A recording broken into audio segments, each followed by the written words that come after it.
Okay, Rachel Wilson.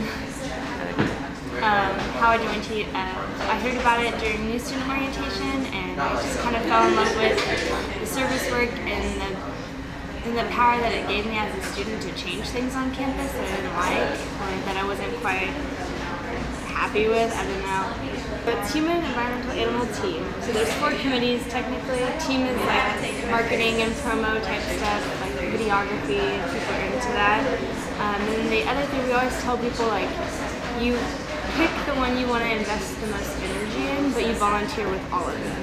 So say you're really passionate about recycling and maybe you wanted to do work on getting rid of plastic bottles off campus or something like that, you would obviously want to focus more on environmental committee, but that doesn't mean you can't go to projects that other ones plan. It's just like that's the one you want to plan in, you know.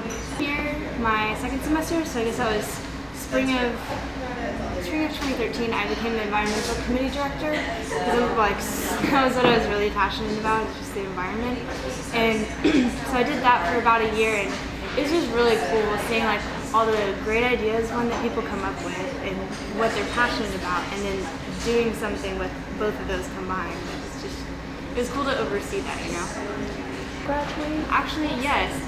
So along with running for president, I also planned and coordinated a volunteer trip to Costa Rica last year, and we had about 15 people go, and we're actually doing that again this semester. Is actually in like a week and 3 days, not that I'm counting down on my head or anything, but we're gonna go work at an animal sanctuary in Costa Rica for spring break, and then Nicaragua we're going for 2 weeks at the end of the semester in May.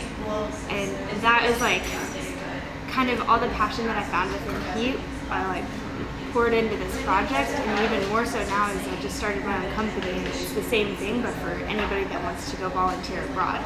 But even people that may not, have an established passion, it's easy for them to find, a reason to get involved with stuff like this, because all you need is one trip out here to see, and you get that good feeling, like this is for a good cause, and it gives people a kind of a drive to maybe dive into something they weren't previously passionate about. Because heat is such a sellable concept, it's hard to find someone that hates humans, the environment, and animals. So bridging that gap and trying to spark that passion in individuals.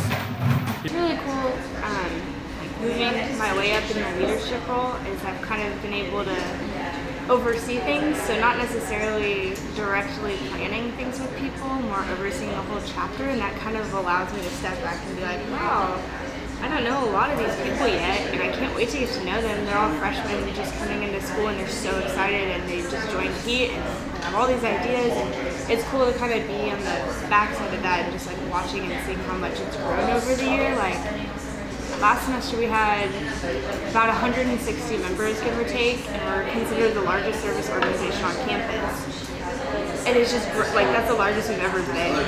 It's just really cool to kind of look back and be like, wow, I remember 4 years ago when I just got here and it was just a few people and it was so awesome, but look how much it's grown and how many people it's touched. Anything I guess people should know, like, don't give up on anything just because people are like, oh, you're a girl, you can't do that, or you're not as fun as that person, or oh, you're too young, you should wait a couple years. Like, no, don't wait, just do what you want to do and get it done right.